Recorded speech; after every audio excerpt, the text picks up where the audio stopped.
Ce que je vais dire maintenant, c'est pour que vous compreniez la mécanique. Comment on retourne la loi, comment on utilise la justice comme outil politique et comment on protège ceux du clan pendant qu'on broie les autres. On marche sur les plus faibles.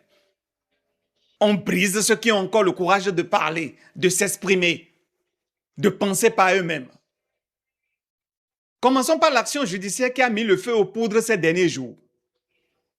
Une décision prise à la hâte, rendue à quelques heures seulement de la clôture du dépôt des candidatures. Écoutez bien.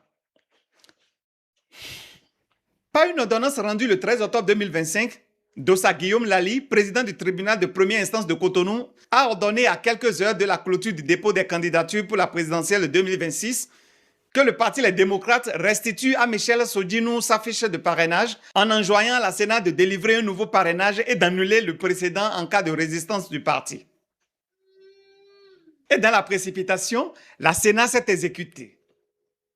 Je dois avouer mon admiration pour la promptitude des institutions de ce pays lorsqu'il s'agit de rendre service aux puissants. Mais monsieur Lali, si vous êtes si efficace dans votre travail, pourquoi n'a-t-on pas la même célérité dans le dossier Hugues Sossoukwe, Julien Kandé-Kanso, Shadrack Watowede et tant d'autres prisonniers politiques qui attendent leur jugement depuis des mois? Pourquoi dans ce dossier on ne remarque pas votre promptitude? Dois-je rappeler l'affaire Feliho et Balé où l'actuel ministre d'État en charge des Finances et futur candidat de la mouvance, M. Romiad Wada, y est impliqué? Ou bien vous allez me dire que vous l'ignorez? La décision DCC 25-152 du 22 mai 2025 de la Cour constitutionnelle a acté que le ministre Wada n'a pas répondu à des interrogations précises et documentées sur un dossier comportant d'éventuelles infractions financières, falsification, usage de faux, blanchiment. Son administration a bloqué la transmission du dossier au parquet, violant ainsi la procédure légale de lutte anti-blanchiment, pourtant essentielle pour un ministre des Finances. Alors que M. Romiad Wada se présente comme le garant d'une gestion rigoureuse et intègre, ces éléments, validés par la plus haute juridiction du pays, ne posent-ils pas une question sérieuse sur son aptitude à assumer de hautes fonctions et sur les risques que son leadership pourrait poser à la stabilité financière et à la réputation internationale du Bénin? Pourtant, sur ces affaires graves, où on parle de falsification, où on parle d'usage de faux, de blanchiment, M. Dossa Guillaume Lali, le Zorro de la justice béninoise, ne semble pas si prompt. Mais pour des décisions qui ne relèvent même pas de sa compétence, il sait, lui, prendre des décisions hâtives et dangereuses pour la République. Puisque selon l'article 117 de la Constitution du 11 décembre 1990, la Cour constitutionnelle est seule compétente pour connaître du contentieux électoral. En se déclarant compétent pour trancher un litige relevant d'un processus électoral et a fortiori en référé, le tribunal de première instance a commis une violation flagrante de la Constitution. La jurisprudence constante interdit toute émission des juridictions ordinaires dans le champ électoral. Mais aujourd'hui, que vaut la Constitution béninoise? Puisque depuis 2016, sous ce régime de la rupture de M. Patrice Talon, la Constitution béninoise a moins de valeur que le cahier de brouillon d'un écolier du CE1.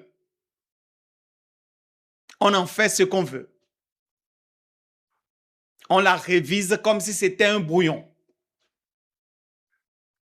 Hélas, ceux qui nous gouvernent semblent croire que nous avons tous de la boue à la place du cerveau.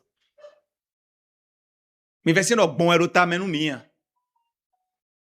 même si nous n'avons pas été trop à l'école, au moins ces béabas-là, nous les connaissons. C'est vrai, moi je n'ai pas fait le droit. Je n'y connais pas grand-chose. Mais une chose est sûre, même le dernier de la classe sait que vous n'êtes pas sur le droit chemin. Voilà une décision rendue en toute violation du droit béninois dont l'exécution précipitée menace de replonger le pays dans un cycle de tension à la veille d'un scrutin majeur. Quand on voit cette ordonnance du 13 octobre 2025 rendue à la hâte, on comprend que la justice n'est plus neutre. Elle est instrumentalisée. Dans un état de droit, on ne joue pas avec les compétences juridictionnelles. L'article 117 est clair. C'est la Cour constitutionnelle qui tranche le contentieux électoral. Et pourtant, Un tribunal ordinaire se permet d'intervenir en référé. C'est une rupture grave. C'est une manœuvre destinée à produire un effet politique immédiat. Récupérer un parrainage, planifier une liste, verrouiller une candidature. Monsieur Guillaume Lally, le contraste est indécent. La vivacité avec laquelle le tribunal de Cotonou a agi le 13 octobre 2025, opposé à l'attente interminable des dossiers concernant les prisonniers politiques et les leaders d'opinion, et surtout l'affaire Félix-Robal dont je viens de parler, montre un choix politique. Quand la justice devient instrument de pouvoir, la démocratie se meurt. Et ce sont nos institutions même qui se déshonorent. Certains parmi vous se posent la question suivante. Mais que cherche le pouvoir de talon? C'est simple. Neutraliser l'opposition avant même que la compétition commence. En jouant sur les règles, en forçant les décisions, en pressant les ordres, ils créent un calendrier qui favorise leur intérêt. J'ai entendu quelqu'un dire un jour, ce monsieur n'est pas un compétiteur. Lorsque vous vous mettez sur la ligne de course, cette ligne de départ, il vous tire une balle dans la jambe avant que la course ne commence.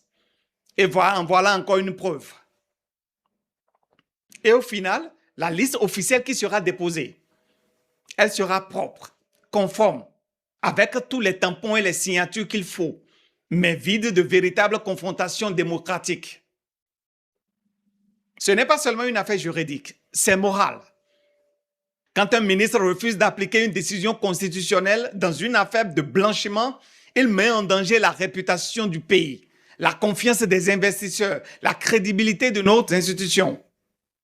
Et ça, ce dossier-là, M. Guillaume Lally devrait mieux vous préoccuper. Montrez votre promptitude dans un tel dossier. Quand un tribunal outrepasse ses compétences pour servir une manœuvre politique, il fragilise la paix sociale. Et lorsque ceux qui devraient protéger la loi deviennent ses fossoyeurs, nous n'avons plus d'autre recours que la vérité publique.